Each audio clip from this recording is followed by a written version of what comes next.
Hello, Merry Christmas, and welcome to this Football Fan Show special. It is the Football Fan Show Graded, where we've given every Premier League team, based on their mid-season results, their mid-season performance review, we've given them a nice little grade and talk about what we think of them. Thomas Moore is my guest on this special podcast episode taken from the 19th of December 2020 edition of the Football Fan Show. Of course, you can come watch us on twitch.tv/The Football Fan Show. Our website is deadair.media/The Football Fan Show. Email us, thefootballfanshow@gmail.com, facebook.com/The Football Fan Show, and tweet us at TFFS Live, which is also our Skype account for when we're back live in 2021. Let's get into those grades then. It is the final stretch. It is the performance review where we're going to give a nice little grade to every Premier League team. By the way, Newcastle United have levelled it against Fulham. Callum Wilson with a 64th minute penalty. 15 minutes to go in that match. And the important thing is, on the 62nd minute, Anderson was sent off for Fulham. So Fulham are down to 10 men. Let's go by the table, and we'll start with Sheffield United. The question really is to sack Chris Wilder or to not sack Chris Wilder. That is the question. I think they need to sack him, because as much as loyalty is important in football, it's a results business. I mean, he did get them out of League One. Yeah, but at the same time, again, it is a results business. You know, it's true, very true. I think they had a stellar season last season, but I think the problem with last season, anyone could see that the problem with last season was that they had a lack of goals in their team, and all they had was a fantastic goalkeeper to keep goals out. This season, they do not have said fantastic goalkeeper to keep goals out. Therefore, they don't score goals. They don't stop. They concede loads. They're done. They're out. They're in the Championship next season. Yeah, unless they spend big bucks in the January window. Yeah, I don't see Sheffield United doing that. I think they're changing. You can't even say there'll be a change in fortunes with the new manager, and I think it's a given that they'll go down. You know, because it'll be the same crop of players. They need a goal. If you want, that's what they need. They do. They need someone who's going to get them at least 15, 20 a season. You know, if that means that they have to look to, if they have to look to Europe. I mean, do you know what? I can honestly see players like Ivan Toney, who went to Brentford. I could see him at Sheffield United, because he finds the net, and that's the most important thing, is finding the net. You know, no matter how you do it, it's fine. I will say Brentford are a good club to talent raid. No, I will say they are a good club to talent raid. You know who I think would be an interesting replacement for Chris Wilder?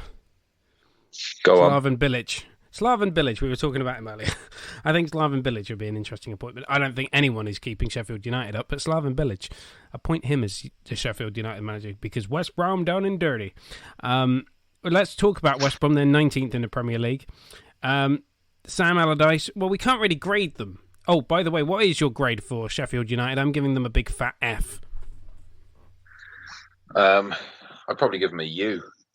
Oh, sorry, I forgot about that. I forgot about you. Ungraded, yeah. I suppose West Brom are also going to have to go ungraded because of... we can't really judge West Brom anymore. I think Slaven gets an E grade, to be honest with you. But you can't grade Sam Allardyce yet. I think if we're going to grade West Brom, we have to grade it on the performances under Bilic. You can't do it under Sam Allardyce. I think West Brom get an F. I mean, they've got to win this season, which Sheffield United don't have. And the fact is that in those instances, they've had some really good performances. Obviously, you mentioned the Chelsea game, Man City away, getting a draw. You know, they haven't put in a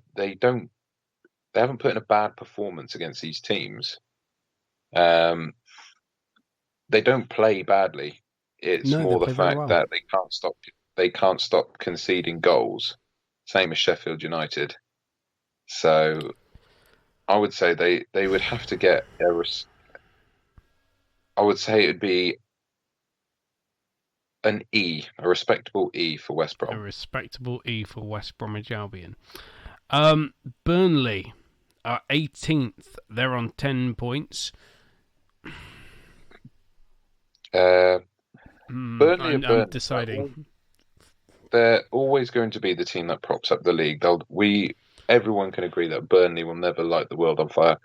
They have been playing well above they have been in a league well above their station for a good few years now. But Sean Dykes pulls it out the bag, and I think again it's one of those cases of they're showing loyalty to Sean Dykes because he keeps them there. But as I said, it's a results-based business.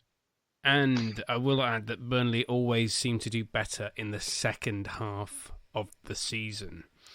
They always struggle first half of the season, but after January, they seem to that seems to be their because that's when the pressure's on. Time. That's when the pressure's on. That's when the oven's on, the pressure cooker's on, and he seems to do well. A team that were my favourites to finish bottom of the league, but I'm pleased that they're not bottom of the league because I like the manager because I think he plays good football. I think he did a miracle to get them in the Premier League. It's Fulham, who are 17th. They're currently drawing 1-1 at Newcastle United. Based on the style of football that they play, I want to give Scott Parker, the manager, a C grade because I think it was a miracle that they got promoted in the first place because I think Brentford had a better team than them in that playoff final, and I think Brentford just didn't turn up on that day. The team in general for Fulham, I'm going to give them an E. What about you? Yeah, I would say an E is solid. I think, yes, they play really, really good football, and that alone can earn you enough respect to give you a better grade and give you the plaudits of all the fans and pundits alike. But at the same time, you're in the wrong part of the table, and you're in the wrong kind of battle. But to add to your point, to do what he's done with the team he's got, and again, not really a lot of massive investment in the summer from Scott Parker into the Fulham side. They're still relying on the goals that Mitrovic provides them. All right, he's starting from the bench a lot now because I think Scott Parker's trying to promote a new way of playing in the Premier League. Yeah, I'd say an E grade's respectable. I think they have the same problem as Sheffield United. They need a striker. Well, they need a goal scorer because Mitrovic is one of those players, and I've said it before, he's too good for the Championship but not good enough for the Premier League. There's a weird void of strikers that are too good for the Championship but not good enough for the Premier League. There's such a gulf in class. There's a weird void of strikers. Simon Cox is somebody that comes to mind, where he played very well for West Brom in the Championship but wasn't exactly setting the world on fire in the Premier League. But there are plenty of players like that. But they need, and Mitrovic falls into that category for me, but they need somebody better. They need somebody better for sure if they want to stay up. Unfortunately, I do still see Fulham going down because I expect Burnley to have a better second half of the season. I expect West Brom to do a lot better as well. So I do expect Fulham to go down. So what was it? An E for you and an E for me for Fulham. Scott Parker deserves better players, and what I would say to Tony Khan is AEW gets A stars, but can you put your wrestling figures down and spend some money on her? Stop buying 61-year-old men to play wrestling with, your stupid mark, and start buying players in Fulham. Sorry, I'm sounding like Jim Cornette. Brighton and Hove Albion, they are 16th. For me, this is a shocking one because I thought Graham Potter would do a much. I thought they'd be higher up in the table because I like Graham Potter. I see him as a, rightly or wrongly, not another Steve McLaren, the England manager, but a Steve McLaren, the Middlesbrough manager. I see him doing quite well, but then I also wouldn't mind if he got the England job at some point. But that's a controversial statement for another day. Brighton, where do you grade them, Tom? Again, they're another one of these teams that should be higher than the way they play their football and the team they've got. They could be potentially higher than what their Premier League position merits. If I was to grade them, I'd give them a D. I don't think they've had that bad of a start to the season. I think they'll definitely stay up. I'm 100% confident of that. They've got a lot of players who, but particularly their defence as well. I like Brighton's defence. People like Lewis Dunk and things like that.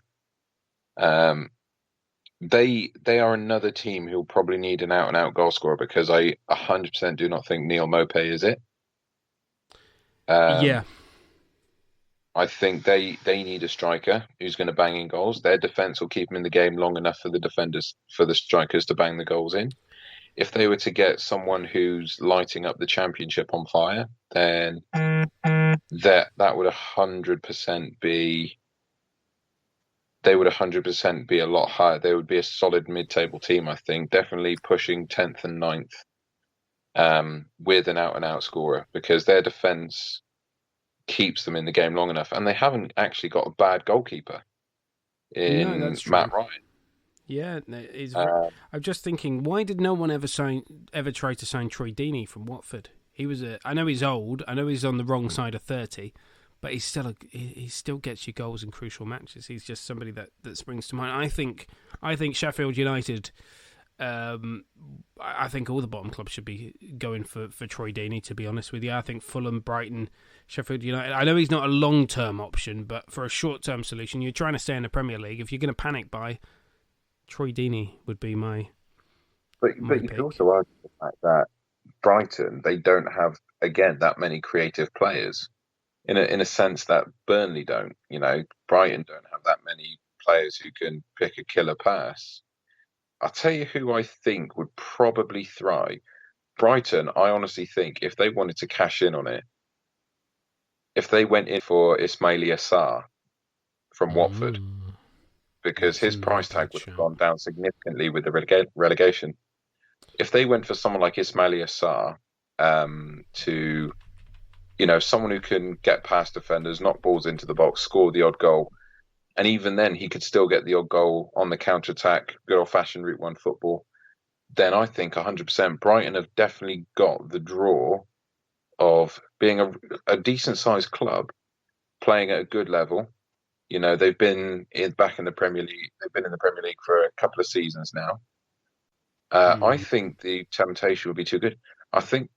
I know Man United were looking at buying him from Watford in the transfer window, but the problem is that I feel like that Man United have got such quality up top already that he would not be playing as much as he would want to be. How is he going to unseat players like Martial and Rashford? How's he going to unseat, Dan James is obviously coming up good as well. He's another young prospect that they've got, so... I think they could have gone for Ismaila Sarr or even Isaac Success. Isaac Success. That's a good shout. I would see Ivan Toney leaving Brentford or potentially Adam Armstrong leaving Blackburn Rovers for a Premier League club, or even who I think is really good is the Dominic Solanke at Bournemouth. I could see him potentially leaving Bournemouth, but I do think Ivan Toney's definitely gone from Brentford. I'm very sorry, Brentford fans. I'd love to see you in the Premier League, but I think Ivan Toney's just proven himself in the Championship and give him a shot in the Premier League, see if he sinks or swims. Absolutely, especially with the lower league club. I mean, it's a small jaunt from where he is at Brentford to down in Brighton. I mean, for Dominic Solanke, it's just down the coast. Yeah, so I don't think it's anything radical. I'm going to give Brighton a D-. I don't think they're good enough for the D grade. But they're not. They're too good for the E grade, but they're not good enough for the full. So I'm going to give them a D-. That's where I'm going with Arsenal. We don't have to go in detail with this one because we did it earlier. I'm just going to say D-. I would say D minus, because I don't want to give them the full bad grade, because I still think they've put in got good time to recover. performances. And they've got plenty of time to recover. And the thing is, they've got the players already to recover. It's just that one of the key ones is not playing for whatever reason. They've got the facility, they've got the players, they've got the facility, they've got the youth in order to get them back where they want to be. It's just about unlocking that potential. It's turning that potential into actual ability and unlocking it. Yeah, and it's also a more detailed approach into understanding what the best 11 is for the club. I think, because I remember when me and you did this show at the January transfer window, just before we finished the show, and we found out that they had signed Thomas Partey. We were essentially saying that that's probably one of the best bits of business in the summer transfer window. Yeah, we did say that. The problem is the fact that Partey, obviously, he's had his injuries. He's been out for a couple of games now, and then he was out for 4 games previously with a thigh injury. So he probably hasn't had enough time to kick on. I hope that he stays injury-free for the rest of the season, because as long as he keeps Granit Xhaka out of the team, I'm happy. Because I think the discipline at Arsenal is not there. There's no discipline in the players. It is really, really bad. The thing is, before the match against Burnley, Arsenal had not conceded a goal all season from a set play. Whereas the problem under Arsene Wenger is that, and Unai Emery subsequently, was that, that we were conceding a lot from set plays. So you can tell that Arteta has definitely reorganised the defence, and people like David Luiz, all right, sometimes he has his bad moments, and when he does have his bad days, they are very bad. But you cannot deny the size of his personality in the dressing room and how valuable he is in terms of experience to quite a young defence still. When you take into account Rob Holding's about 25 and Gabriel's 22, Kieran Tierney's 24, and Bellerin's obviously still quite young. Having that experience head at the back, because they lost a player like Laurent Koscielny, another experienced player at the back, I think that's what they wanted to bring in. So I think the potential's there. They've got the facilities, they've got the players to actually get, if not back to where they want to be in the top 4, but at least fighting for another Europa League place. Because I think Arsenal's chances of actually improving this season is winning the Europa League, because their performances say as much. That's a fair shout. So D- both of us for Arsenal. Quickly, Leeds United, I'm going to give a C grade. My biggest problem with Leeds is they concede too many goals, and the reason why is because they attack. The Marcelo Bielsa philosophy is the best form of defence is absolutely slaughtering your opponent with a barrage of shots on target and goals.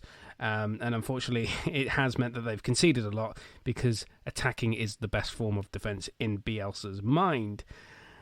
So C grade, I was expecting, I've got to say, a little bit more than 14th from Leeds United at this point. I'm not one of these people that were like, oh yeah, instant top 4 because Marcelo Bielsa's in charge. No, I would have liked to have seen where Villa are. Villa are about 11th. That's where I saw Leeds. Up there with Villa and Newcastle. Clubs of a similar ilk that haven't had the best few years, but are big clubs. So that's where I saw them. So, I didn't see... I saw Leeds doing a little bit better. So I think they get a C grade, and I think that's me being generous. Yeah, I agree. I think C's generous. I think, they were not going to be fighting straight away with the big lads at the top of the Premier League. But at the same time, I didn't see them in any immediate danger, and the evidence of which, could be seen in their performances in the Championship. So, yeah, I'd say a C grade is fairly generous. Just, yeah. So D for you for Leeds, or is it C minus? I'd give it a D C plus? minus. All right, C minus. Okay. Crystal Palace 13th. I think that's a B for them, because they just want to be in the Premier League. Let's take away the 7-0 defeat to Liverpool today. I think they just want to be in the Premier League next season, and I think Roy Hodgson's the guy that's going to do it. And I don't see them being in any danger, despite being 13th. So he gets a B. They don't set the world on fire, so they can't get an A. But quite frankly, for the club that they are and where they want to be, mid-table, yeah, it's fine. Yeah, I totally agree. So both B grades. Newcastle United, I think 12th place, at the moment, given the result of the Newcastle-Fulham game, which is still watching. The game's probably finished. This stream is probably just behind because I use Now TV. But I see pretty much the same as Crystal Palace, except I'm going to give them a C because they should... I'm kind of with the Newcastle fans that they should be a wee bit more ambitious, but you haven't got really... I mean, I'm not saying Steve Bruce isn't an ambitious manager, but his style of football is not ambitious. It's 1-1, by the way. It's finished between Newcastle United and Fulham. Scott Parker looking slightly glum for some reason. I think that's a good result for them. But anyway, but Newcastle, yeah, I can't give them as good a rating as Leeds, and I can't give them as good a rating as Crystal Palace based on the size of the club and that they've been in the Premier League for a while. Had that Saudi transfer, had that Saudi takeover gone through, then they would be, well, let's face it, Mauricio Pochettino would be the manager there right now, and they'd be in the top 10. So yeah, I'm going to give them a D grade for Newcastle. I'd give them a D+, simply for the fact of the potential of the squad that they've got. I think we still haven't seen... Obviously, it's the first season they've had someone who could probably knock in goals. Obviously, that's what they were missing last season, obviously, because Joe Linton, just wasn't clicking up front. I think with Callum Wilson now, with the Premier League experience he's got and the fact that he's still, I think, only about 28, 29, I think he's still got a good couple of seasons in him if he stays fit. We still have not, I don't imagine, seen the full potential and consistency of someone like Alan Saint-Maximin.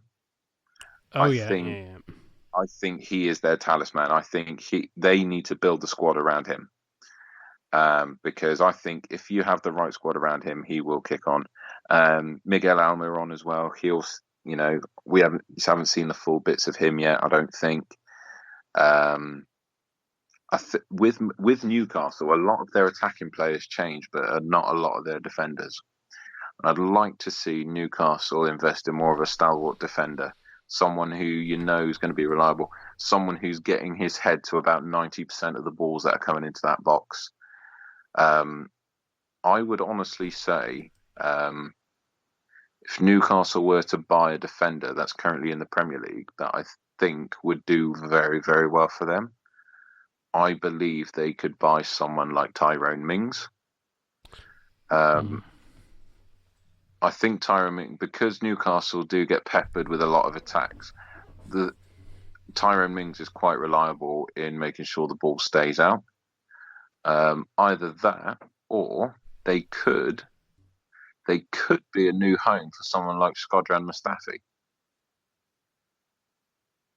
Mm-hmm. Because Shkodran Mustafi, I believe his time in the Arsenal first team is done. I think that season where he was making so many mistakes, did that for him.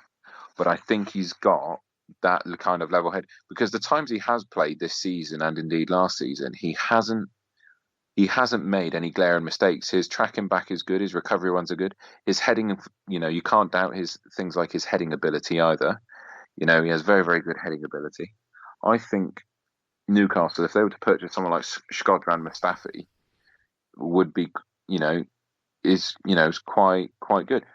If you were to have someone like Mustafi there and Jamal Lascelles, I think that might be that'd be a fairly decent pairing. So what? So D grade or D plus? Sorry, D plus. Aston Villa, Dean Smith, number 11. I'd give him a solid C plus. Yeah, I probably agree with you. They're not going to set the world on fire, but they have spent a bit of money and they've got a good team. And to be honest, they were one of my early season favourites to be down there amongst the relegation zone. the fact that they managed to tie Jack Grealish down to a new deal as well, that was crucial. That I think was their best bit of business this entire transfer window. They've got a solid goalkeeper in Emi Martinez as well. Yeah. He's now looking like he's playing. He's happy now. He's found his number one spot. Their midfield as well. I think their midfield is massively underrated. People like John McGinn, Douglas Luiz, Conor Hourihane, and things like that. Ross Barkley, yeah, massively. Ross Barkley, you can tell that Chelsea was a bit of a sleeping giant, wasn't he?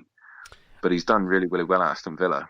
Do you reckon he might sign for Aston Villa on a permanent deal in January? I could honestly see it, absolutely. Because if you that'd be a good bit of business. Look at the players that play in Ross Barkley's position at Chelsea. Because Ross Barkley, he probably prefers himself as a cam, a central attacking mid, dictating the play. When you've got people like Mateo Kovacic, you've got Mason Mount pulling strings, you've got Kai Havertz there as well. That is so many potentially amazing players that are just going to keep you out. And bearing in mind, a lot of those players like Kai Havertz are still, I think, 21 or 22. Mateo Kovacic, 27, 28, and who was the other one I said? But yeah, they've got a lot of young potential world-class players. And Ross Barkley, he's 29 now. He'll probably have experience. He brings the experience, but at the end of the day, for a club he will probably be better off being a big fish in a small pond. Same with Jack Grealish. Jack Grealish is a huge fish, but Aston Villa is still quite a small pond. I think he'll need regular game time for him to demonstrate what he's capable of, and I think Aston Villa will be the best place for him to do that. C+ from me for Villa as well. So we move on. Wolves at 10th. I'm going to be controversial here and going to give them a D- because I think they've been quite disappointing. I think they should be in the top 7. I would agree. I would go slightly higher with a D, just for the potential they have in their squad, and what kind of second half of the season they can have. I think you're right. They have been quite disappointing. I think they've relied a lot on.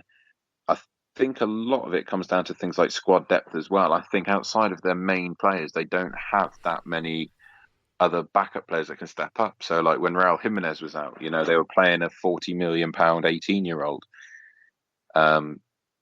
Again, like Alan Saint-Maximin, Adama, he has so much talent, but his end product is so inconsistent.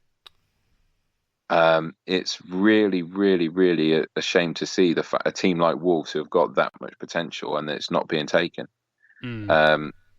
I think letting a player, looking back on it and seeing how he's performing, letting Diogo Jota go, huge mistake, and not replacing him. Wolves, again, we mentioned Ismaila Sarr going to Brighton earlier. Could you imagine having a winger pairing of Adama Traore and Ismaila Sarr? Imagine you're a fullback going up against Wolves and knowing that those are the two men that you've got to stop getting past you. Yeah, I can imagine a few players cacking themselves for that. A few defenders cacking themselves. So you've gone higher than me on the Wolves grade. Yeah, go on. You go for. No. I was just saying I'd go for a D for Wolves. Yeah. All right, cool. This is where innuendo time. I come early. A grade for West Ham. Because I thought they'd be relegated. I'd probably say A-, only because I feel like they've had some games where I felt they could have won and didn't. Weirdly, I would say their best spell was when David Moyes had to self-isolate. Yeah. I think if you'd asked me 2 months ago when we did this, I would have said they probably would have had a B-. But I would boost it up simply for the fact that that performance against Tottenham, that final 25 minutes against Tottenham, my goodness me, that was absolutely amazing. I think I think that Lanzini goal was on par with, because I think it was Martin Tyler commentating it. It was Yeah, it was. almost the Aguero moment. Lanzini! Yeah, it was fantastic. So I think the way they pulled it back and the way Tottenham have been flying, and for them to deliver that second half performance against them, I would honestly say I'd probably say West Ham's best player outside of Michael Antonio, obviously because he's getting the goals. I'd probably say is Jared Bowen. Yeah, I'd go along with that. So an A I grade think from the both of Jared, us for West Ham.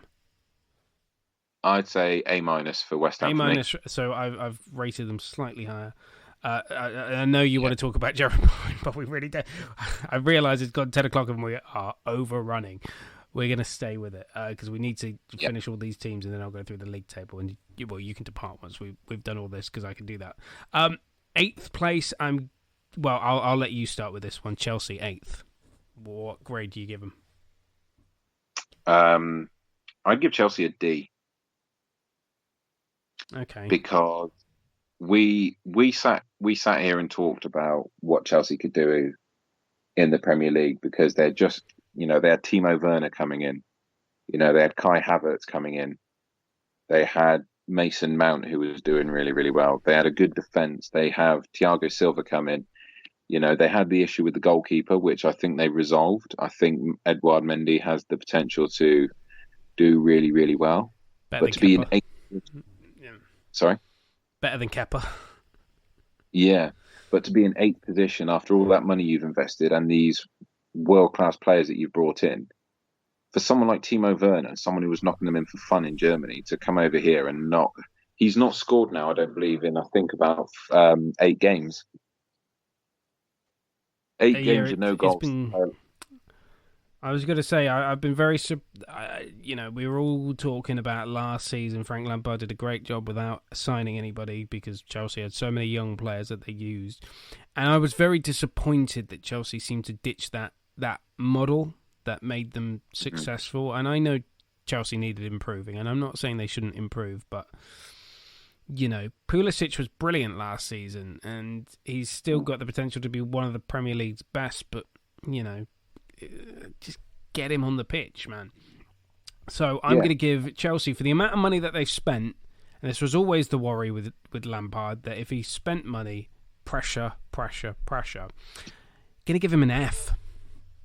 I'm going to give him an F for Frank Lampard because they should be a lot higher for the money that they spent. And hey, this isn't a Chelsea bias because you better wait until I get to Man City and the grade that they're going to get. But yeah, Chelsea get an F for me. I think I'd give them a D simply for the fact that obviously their performance haven't shown, but some players that they have come through, like Reece James, for example. I will say their Champions League performance, if I was to bring that in mind, it'd probably be about a D. But because we're just basing it on Premier League, it's an F. Yeah. Manchester United, F for funny. No. I'm going to give Manchester United an E grade. I would give them an E plus, simply for the fact that for their position in the table is not reflective of their performances because some of their performances have been absolutely dire from certain players.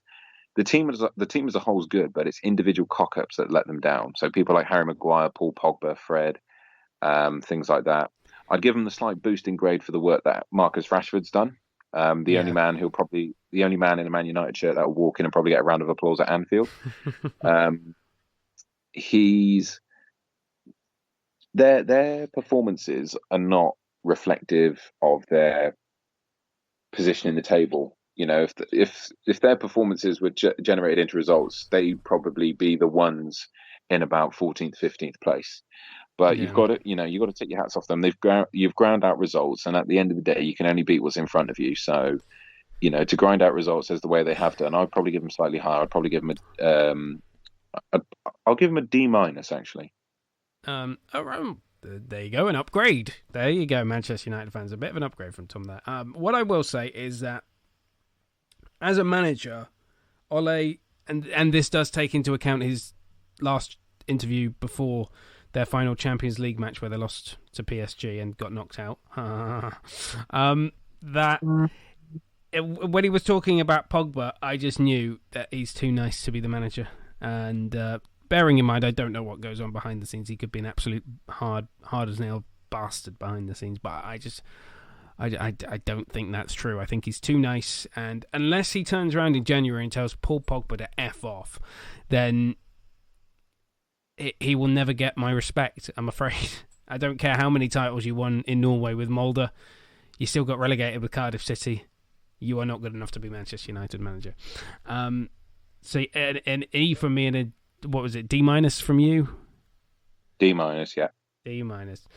Manchester City. I'll let you take this one. I would give them a C-, because I think you're always going to expect big things from Man City, and don't get me wrong, they have delivered on some, but they are not finishing teams as they previously would have.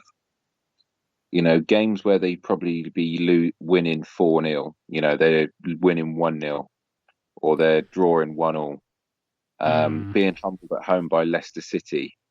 You know, not just the result as well, but the performance as well. If for a team like Manchester City, for Pep to spend the money on the defenders that he has, he spent close to £500 million solely on defenders in his time there, and to still ship as many goals as you do, and not, obviously you won back-to-back Premier Leagues, but for the money you're paying, you probably want to be winning them consistently, fighting for them, you know, because they'll go. Not only that as well, but I think all the rage and all the pomp and circumstance around Pep Guardiola, a lot of it's now started. There are cracks appearing. I think some of the issues Manchester City have faced. One, they haven't replaced Vincent Kompany, who was a natural born leader. They don't have a long-term replacement for Sergio Aguero, which I think there's a very limited number of quality strikers that could properly replace Sergio Aguero. Manchester City are money bags. They could easily put their hand in their pocket and go out and buy Mbappe or something like that. But at the same time, there's very, very little in the way of players that they could buy that could replicate the amount of goals that Sergio Aguero has. I think they've left it too late. I think they're still relying on Sergio Aguero to get goals. They're relying on Raheem Sterling a lot for goals as well. But their biggest flaw, their biggest thing for me is the fact that they still have not replaced Vincent Kompany when he left. Yeah, I would go along with that. Their failure to replace Kompany as kind of, well, it's definitely hit them in a sense for goals. The only thing, I like the fact that they rely on Raheem Sterling because it brings out the very best of him, and I think, to be honest, he's never played better, and I love that. And for all the shit that we used to give Raheem Sterling. Like I used to give shit to Raheem Sterling, like how he wasn't. He was gonna. I think I called him the modern day John Barnes. Fantastic player for club, never delivers for England. But I can't say that anymore. I think he does. I think he delivers on both fronts. I think he's fantastic. I'm sorry, but if I give Chelsea a crap grade and I give Manchester United a crap grade, Man City obviously getting A grades from me because I'm biased. No, they're getting an F.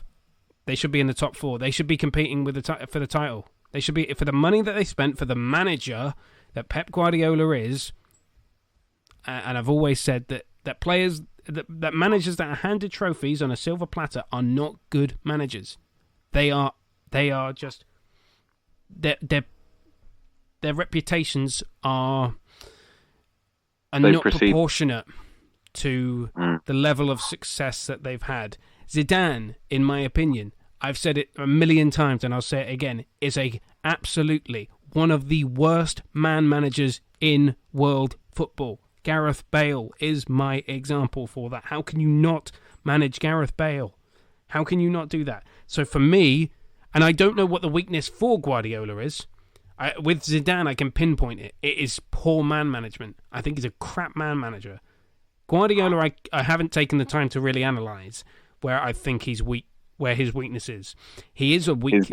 He has weakness. His game is not evolving. Actually, yeah, that's it. That's it. The same criticism that Mourinho had. His game and the way he plays was revolutionary in probably about 2015 or 16. Is he having the Arsene Wenger syndrome?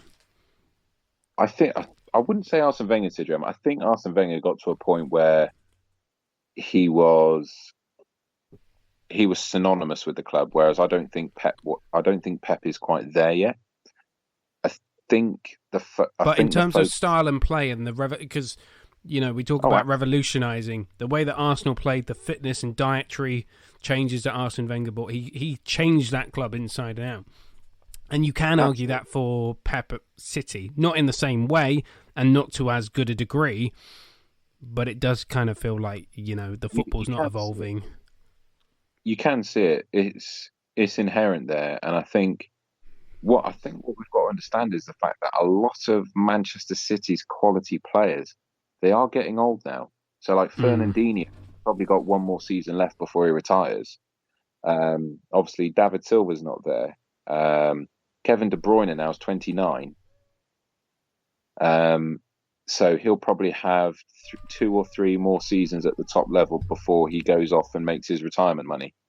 He'll go off to a big money move to China or the MLS. Build his retirement fund. Absolutely, yeah, I could see that. So I think they've got to invest a lot more now, because teams that shouldn't be investing in younger players and more talent are in fact investing. I would, if I was to pick out a long-term solution striker for Man City, that'll give them not anything pace, goals, strength, technical ability. For someone who's not that pricey either, I would say for Man City to go out and go get Erling Haaland from Borussia Dortmund. Good champ. Yeah, I agree with you there. Who did his father, Alf Enger Haaland, play for before he got forced to retire by Roy Keane? I just had to Google and find out how old Aguero was. I didn't realize he was 32. Yeah, didn't realize he was 32. I thought he was like 30. I knew he was 30. I thought he was like 30 or 31. I thought he had a bet. He's probably got a year. Yeah, unless he's like Jamie Vardy and he just lasts forever. He probably. I mean, you can tell Aguero's lost a step definitely in the pace department as well. Yeah. Jamie Vardy won't lose that because it's the only technical ability he's got. I think Aguero. I mean, a lot of Argentinian players, a lot of these South American players will go and make their fortune. Then they'll spend their twilight years of their career at their boyhood clubs. You see it with Carlos Tevez. You see Messi will probably go out and do it. But a lot of them go out back to their former clubs. Like David Luiz has said at the end of his current Arsenal contract, he'll want to go back to Benfica, where he started his career. So they always go for the nostalgia trip before they end up hanging the boots up for good. So I think that's what Aguero will do. He'll go back to Argentina, play for his boyhood club, and then call time. Yeah. So F grade for me for Manchester City, and what was it? Was it C- or D-? C-. C-. Fifth place, Southampton. I think they're doing very well. I think shockingly and surprisingly so, because I would have put Ralph Hasenhüttl as one of my favourites to be chopped, because Southampton, I'm not going to say their current owners, but their previous owners had a reputation for just getting rid of managers, and the amount of managers that they've gone through, they have their own rap sheet. So I would have thought that Ralph Hasenhüttl would have got the chop at some point. I'm not a person that sits here and goes, "Oh, I want this manager sacked. I want this manager sacked," because it'll make things interesting. No, I'd rather, managers have time and be able to assert their style. I think he's definitely asserted his style on Southampton. The way that they play is just fantastic, and I genuinely believe that they will be in the Europa League next season. Genuinely, I think maybe that's a gross overestimation. I think Southampton, I'd probably give them an A- for this season. Yeah, I'd go along with that. I'd agree. I think A-, B+ for me, I think. what would stop them for me for getting the full A grade is they've played well, but they've had the potential to do better. And unlike some of the other teams we've mentioned, they've lost games where they could have easily got a result from. They could have easily got a point or all 3 points from. So, I mean, their potential there. I mean, let's not deny it. Some of their young players, the young players that come through Southampton, are probably some of the best young players to ever come out. This is a youth academy that churned out Theo Walcott, Gareth Bale, Oxlade-Chamberlain, things like that. You know, it's a club with great history as well. Can I just say that Theo Walcott back at Southampton, brilliant bit of business. Brilliant. That was a genius stroke, because you're bringing back a man who's not enjoyed his football for the last few years, now coming back and feeling completely refreshed again. It doesn't matter the age a lot of the time. Sometimes they just need that new lease on life where they want their attack at the moment. I'm loving the combination of Danny Ings and Shea Adams up top. 100%. I've got to say I love that. Their midfield as well. James Ward-Prowse has been one of the most underappreciated England midfielders probably for the last 20 years. I'm just looking at their results, and then just looking at the results from Southampton this season. And you know, when I thought Ralph Hasenhüttl was going to get sacked when they lost to Tottenham, and I think it was when they lost at home to Tottenham 5-2.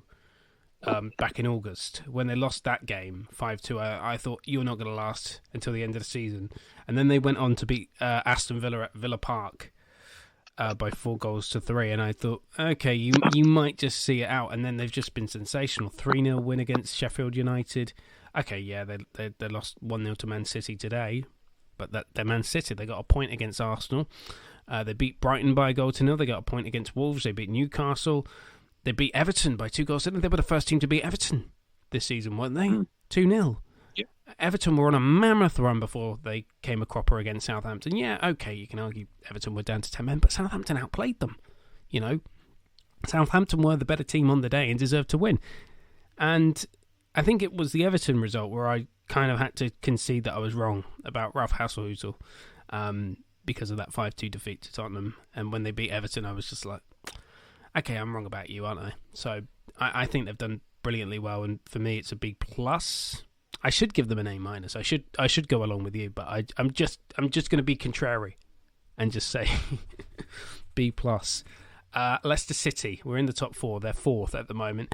I'm going to give them a C grade, purely because that's where I imagine Leicester City want to be. They want to finish. You know how Arsenal used to, and no offence here, celebrate winning the 4th place cup in the Premier League. You know, that trophy that you get for finishing 4th in the Premier League. And that's what I think Leicester want. Yeah, I agree. I think they want to replace. I think they want to be the next team in the top 4. I mean, they've got, you know, they don't have a position in their team where they're weak in. You know, they've got a good goalkeeper, they've got a solid defense, they've got a really good attack. You know, I think their best signing, I think, from the summer has got to be that Cengiz Under. I think he has the potential to be special, and I think, you know, my gut tells me that he would probably sign permanently. Because of how much he seems to be enjoying playing there at the moment. Again, Leicester probably lost some games that they could have won. Fulham. Yeah, absolutely. I think, again, they're another team that are reliant on one person who's getting quite old. They're relying a lot on goals from Jamie Vardy and probably not looking towards more strikers that are replacing them. Because if Jamie Vardy's out of a squad, the person who comes in is Kelechi Iheanacho. You know, he is never, ever going to replicate the goal tally that Jamie Vardy can provide for Leicester City. So I think the next season, I think the next 2 transfer windows are going to be crucial for Leicester City. If they want to build on the amazing team they have built behind Jamie Vardy, they are going to need to look at the next person they're going to bring in to essentially replace Jamie Vardy, because this would be the time to nurture him, get someone under Jamie Vardy's wing, someone who has a similar playing style, and then essentially that's your future secured. I think if Leicester City were to bring in, I'm trying to think of a striker now, that'd be quite good for them. To be honest, though, there's no one quite, in my opinion, like Jamie Vardy, because I've said it before. He's still got his pace for a guy in his, what is he, 33, 34? He's not 33. He's still got pace because not because so you compare it to Aguero, and Aguero uses his pace all the time. Jamie Vardy has the knowledge when to use his pace. He knows when to switch it on and switch it off. And sometimes you'll see a ball go into the box that Jamie Vardy isn't going to go for because he's already judged it and said, I can't score from here, so I'm not going to go for it. But then there are other times where he goes, right, if I switch on, get that, and put it in the box. And I think, and I said it before, he is, for me, the best positional forward in the Premier League. He always finds himself 99 times out of 100, he's always in the best positions to score anyway. And I think he just has that better than any. I think he has that skill locked down better than any other striker in the Premier League. His positional play is the best. I would agree, because what you see a lot of these days, definitely a lot of strikers at the moment, coming deep to receive the ball. But then that's a testament to Leicester City's creative ability in the middle of the park for the fact that Jamie Vardy doesn't have to go searching for the ball, about 40 yards out of his position. He could rely on the players behind him and either side of him to get the ball to him so he can score. If I'm trying to think of someone across Europe who I could honestly think could replace Jamie Vardy and potentially his goal tally as well, I think that they would not be. I'm trying to think across all the leagues.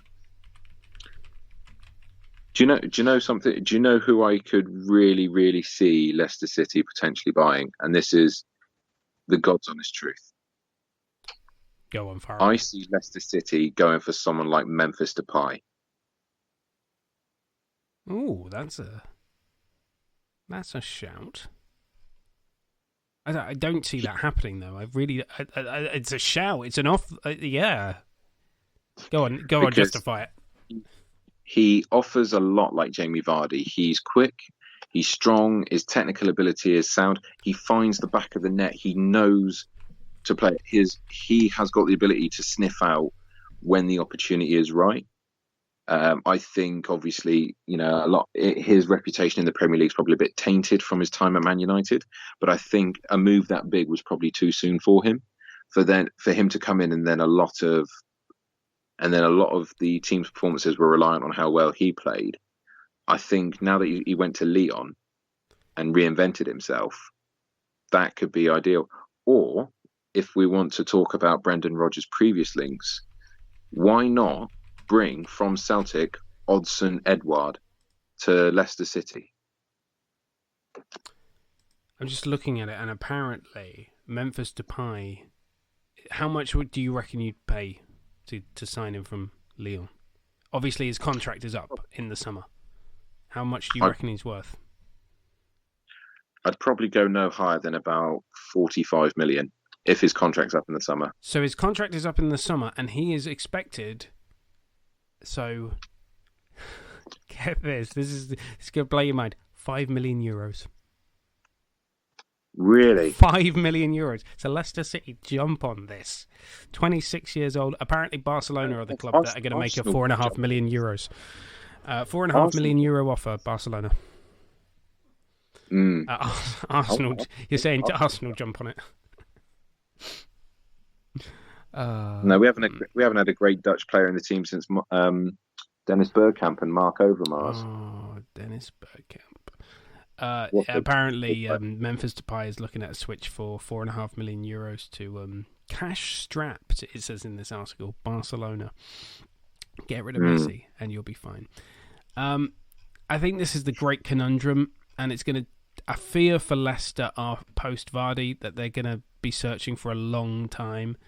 you've seen clubs that have quality players, but when their time is up, those clubs just go right down the league, and I just see that happening for Leicester, and I don't want it to happen. And the reason I've given them a what did I give them, a C grade? The reason I gave them that is, yes, they've won 3-0 against Brighton. They've won against who else? They won 1-0 away at Arsenal. They won 4-1 against Leeds, but they have lost 2-1 against Leicester. They did lose 1-0 at home to Aston Villa. They did lose at home 3-0 to West Ham United. And yes, they beat City 5-2, but you can't beat City 5-2 and then lose to Fulham and get a better grade than a C grade. You need to be, and to be fair, you can argue, the players are motivated because they're playing Man City. You need to be motivated to play Fulham as well. You need to be motivated for every game. There's no easy games in the Premier League. Yeah. Tottenham. And Tottenham. Oh, this one's going to hurt. God, it's like having a really jagged poo trying to grade this one. Do you want me to take over? You can grade Everton and Liverpool. Do you want me to? I can help you here. No, you're going to bite the bullet. Yeah, I'm going to bite the bullet. I'm going to keep clenched and give them a grade. What grade are you pooping out?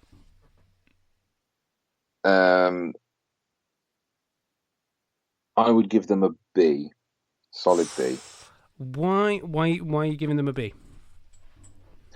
I would say they've performed well. They've got some good results to them. Obviously, they did that 6-1 drubbing over Man United.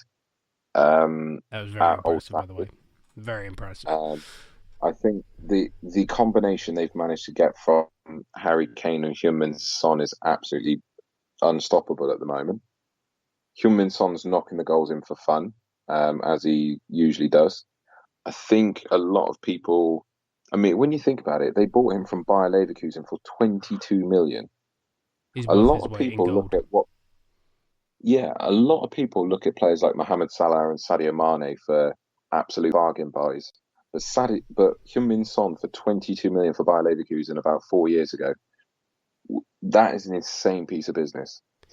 The fact that Harry Kane as well is homegrown as well, their attacking talent, from the Tottenham Academy as well. Yeah, their attacking talent cost them essentially 22 million, but the pair of them each individually are probably worth over 100 million each, I'd say, at the moment. And I believe Son and Kane are now joint with Alan Shearer and Chris Sutton for the most assists in one season.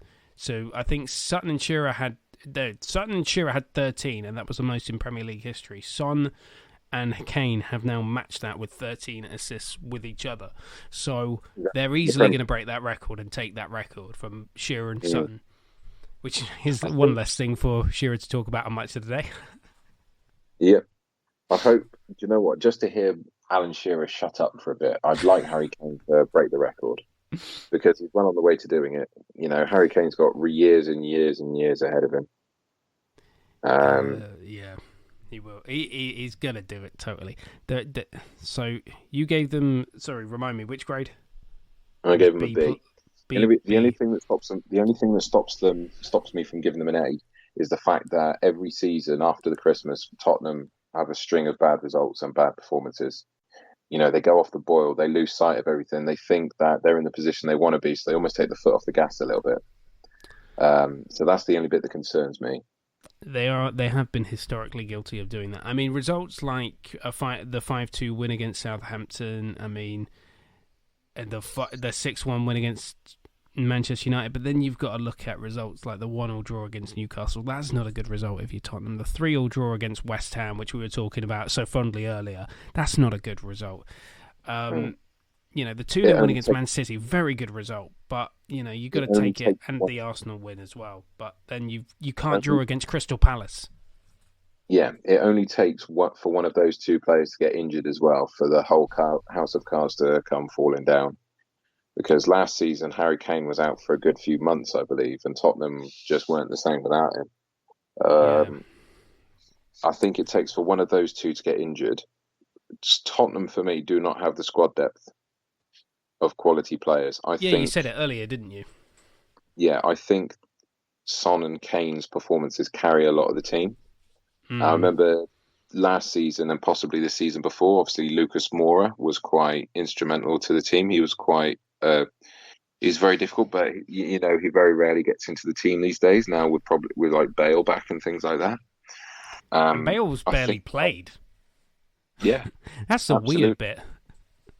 But also as well that you can argue that Spurs' defence is still quite makeshift. I mean, you've got Eric Dyer, who's naturally a midfielder playing at centre-back. He's gone on record and said that he enjoys playing at centre-back, which is absolutely fine. But at the same time, do you know what? If I was honestly going to pick the best buy for Tottenham in the transfer window, it wouldn't be Bale. It'd be Reguilon. Oh, yeah, right. Yeah. Because that right-hand side was so leaky when, Ben Davies was first choice. Never properly replaced Trippier. Trippier himself had on and off days. He had a good corner and a good free kick on him.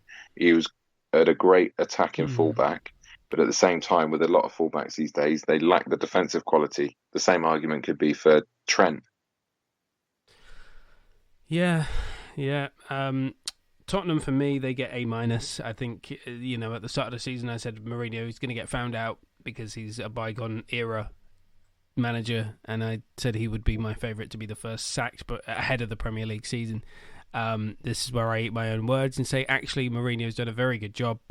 And, they're third in the league. They're going to finish in the top four, without a doubt, for me. Even if Kane or Son just do get injured, I think the other one's as good as the other to be able to counterbalance that. I still think they'll get goals. They won't get as many, but they'll still get goals. And, of course, you've got Gareth Bale, who I'm apparently the world's biggest fanboy of, even though I'm not. I just don't like Zinedine Zidane. Everton, A+. Beautiful. A+. Did not see this. Did not see it. Did not see it coming. I didn't think Carlo Ancelotti would get sacked or anything. I just saw them finishing 7th.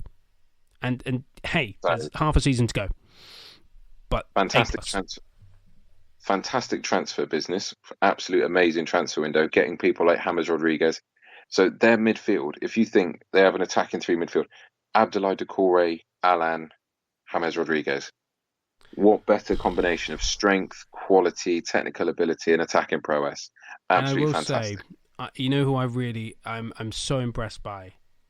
Dominic Calvert-Lewin. Dominic Calvert-Lewin. He's so good. And I didn't expect it. I didn't expect to be singing down. I said A+. I mean A star. The top grade goes to Everton, as far as I'm concerned. Maybe that's overload, but I just love it. No bias here, but at the moment, I'd probably rate Dominic Calvert-Lewin higher than Harry Kane. Yeah, you do. I think when the Euros come about next year, I want Dominic Calvert-Lewin leading that line because he offers a lot of what Kane doesn't. Obviously, Kane's got a lethal shot on him, but Dominic Calvert-Lewin, his vertical jump, his speed, his ability to hold up the play and link the play, he's got a good pass on him. You can see it revitalised in England performances. When I can't remember who we played. When we played Wales, you could see he wanted it. Whereas Harry Kane was almost sometimes when England aren't kicking on, Harry Kane becomes a passenger in his England performances. Yeah, that's a fair criticism. Dominic Calvert-Lewin, he was running after that ball. He was chasing it down. He was getting it in the final third and driving to the edge of the box. His vertical jump is absolutely unbelievable. His standing jump is, completely unquestioned. It's a nightmare for defenders for a man that is quick, accurate in his shooting, and is a lethal header of the ball. The fact that he's 22, that means he's got years and years ahead. He's going to be playing at the top level. I would not be so. Everton, I think, if he keeps scoring in the same vein he is, they are going to struggle so much to keep hold of him. But the plus side to that is if they can't keep hold of him, because he's an English player and he's kicking on as much as he does, they can charge a king's ransom for him. Oh, yeah, totally. He's 23, and he has got a massive future ahead of him. My issue was with Everton that they were spending a lot of money on players. And I think I told you this during the transfer window show, that they were spending money on players that were very good players in their own right, but were kind of the best of the rest. They weren't outstanding when they were at big clubs. They were big club signings that were just kind of like when Mesut Ozil left Real Madrid, he wasn't really needed. Like Gylfi Sigurdsson wasn't really needed when he left and then went to Everton. Like the players that they have are the best of the rest. Like James Rodriguez was not needed at where was it? Real Madrid? Yeah, it was Madrid, wasn't it? He wasn't needed by Real Madrid. He was an outcast of Real Madrid. He was an offshoot of Real Madrid. So they had the players that were the best of the rest. But by God, they've done a brilliant job with those players that I once dubbed best of the rest. Makes me look like a bloody idiot. But I think that's because like a bloody idiot. Because they've done away with the uncertainty around their careers. They're playing with a new lease on life. We said it about Walcott. We said it about, you can say it about James Rodriguez. For good 2 or 3 years, he's had such uncertainty around his career that now he's got a solid place at a club who can really kick on. And I think Everton, for me, I'd probably give them Europa League minimum. They all get minimum Europa League. I think 5th place would be very disappointing from an Everton perspective. I'd like to see them compete with Leicester for fourth spot. I think it's between Leicester and Everton for 4th this season. I really do. I don't think Chelsea are in there. Or What I'd also like to point out as well is it's an amazing job that they've done when you get the best out of a player like Alex Iwobi. Oh yeah, and Richarlison as well. I really dislike Richarlison. Never before have I seen a player cry so much about not being Neymar. that is true, but I just do like the way that they play. And Delph has actually got a seemingly good opportunity there at Everton. My one gripe, and I gave them an A-star grade. Of course, we can't ignore the fact that yes, they drew against Burnley. Yes, they lost to Leeds at home. Yes, they lost to Newcastle. Yes, they lost to Southampton. My biggest complaint about Everton, and this is where they are weakest, and are the other co-presenter of my show who is a Liverpool fan and cannot stand Everton, has said... Can I make a guess as to say who you're going to say? Go on. It's Jordan Pickford. Yes. Jordan Pickford. England's number 1. That is their issue. I believe they need a better goalkeeper. 100%. I believe they do as well. I would say if they want to go get a decent goalkeeper, I think they would be able to entice a goalkeeper like... Do you know what? I'll go out on a limb. I think there's 2 keepers they could go out and get. One is the backup keeper from Barcelona, Neto, who is Brazilian, and I think he's worked with Ancelotti before. Oh yeah, because yeah. Because he would have managed him. The other one being the Inter Milan goalkeeper, Samir Handanovic. Okay, I'm going to throw a name because I think they've been very... so this player is already playing the Premier League and he's on loan at a Premier League club. But I think he's very good, but is in the wrong club. He's conceding goals, but I don't think he's a bad goalkeeper. Alfonso Areola from Fulham, who's currently on loan for PSG. Areola, sorry. Basically, Alfonso Nipple. Yeah, exactly. Alfonso Areola. I think he's fantastic. I think he's done a disservice by playing at Fulham. I think he's better. I think he's made some fantastic saves, and if given an opportunity at a club like Everton, I think he'd be their number 1. I think he'd be like Edwin van der Sar was at Fulham. Can I also make a suggestion? Fire away. Sergio Romero. Ooh. Because with Man United, I think both David De Gea and Dean Henderson, Sergio Romero. All right, he doesn't play, but his goals to game ratio is much better than David De Gea's. Okay. All right. Okay. You've won me over with. I'm not convinced by that one. I've got to be honest. He's only played 7 times for Manchester United, but I know he's their 3rd choice now behind Hendo, because it's De Gea, Hendo, then Romero. You see, I think Romero's a good number 2. That's how I see him. I will throw one more name out there. I will throw one more. The guy currently plays in Turkey. He's the Dutch number 1. It's Jasper Cillessen. Okay. Which team does he play for? I think it's either I think it's Galatasaray.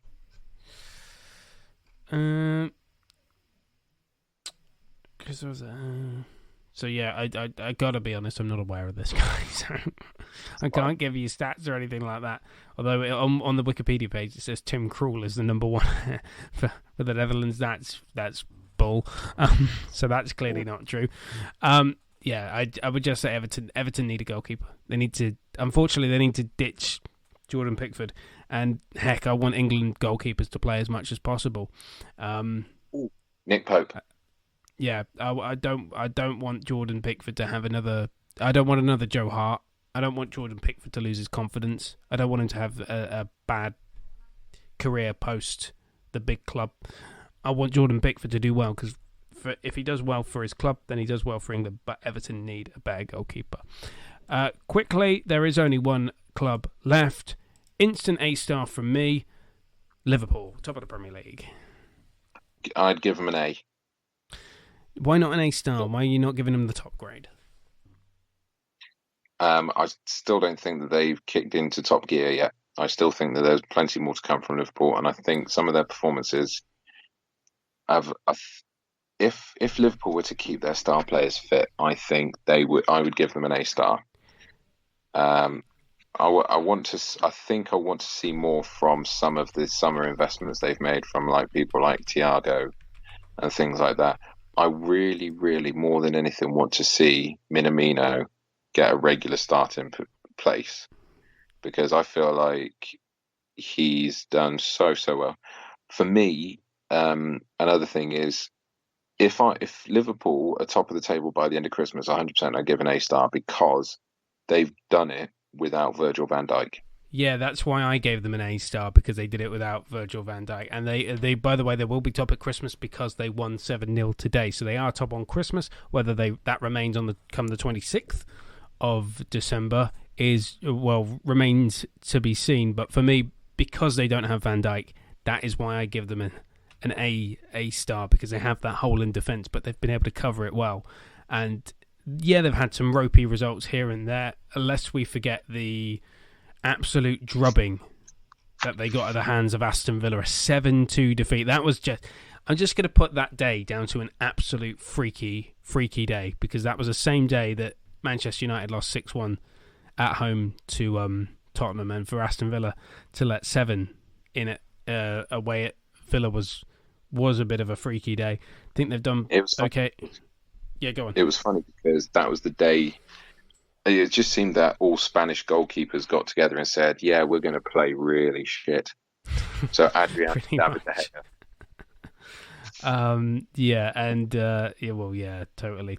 Of course, they haven't been. Yeah, as you say, Tom, they haven't fired on all cylinders. They did get that 1-1 draw against Brighton, which isn't a very good result. They didn't play the most convincing football against Sheffield United when they won 2-1. Yes, they lost 7-2 to Aston Villa. They drew 2-2 in the Merseyside derby, a game that they would normally go on to win. And I remember the opening day where they beat Leeds United by 4-3.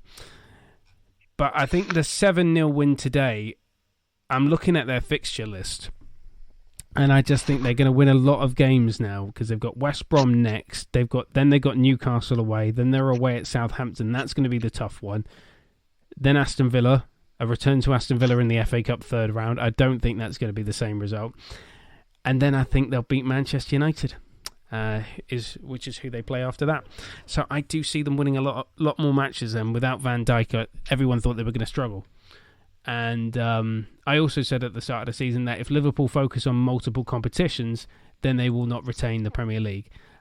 They have focused a little bit on the Champions League. They've focused a little bit on the Premier League. I think they've done pretty well to get all that done. I mean, the early exit from the EFL Cup may have helped them into some regard. But I've just been reminded that Mikel Arteta has already won a trophy this season. The FA Community Shield. So he has actually won 2 trophies at Arsenal. I was wrong earlier when I said he'd only won 1. For me, without Van Dijk, I give them an A star, and I agree with you in the sense that they will kick on and get better, but I don't see anyone really challenging Liverpool for the title unless Everton pull off a blinder of a second half of a season, or Tottenham pull off a blinder of a second half of the season. I can see Liverpool running away with this. Yeah, I agree. Thanks to Thomas Moore for joining us on today's very special edition of the Football Fan Show podcast. That was our mid-season performance review. Do you agree? Let us know on our Twitter and Facebook pages. Once again, on Twitter at TFFS Live, Facebook.com/The Football Fan Show. Email us, thefootballfanshow@gmail.com, and go to our website, deadair.media/The Football Fan Show. We're back in the new year on twitch.tv/The Football Fan Show from January 9th. Have yourself a very happy Christmas, merry and festive tidings to you all. Enjoy the season and have a happy new year. #cancel 2020. It's been a pretty shit year. Hopefully 2021 will be better. See you then.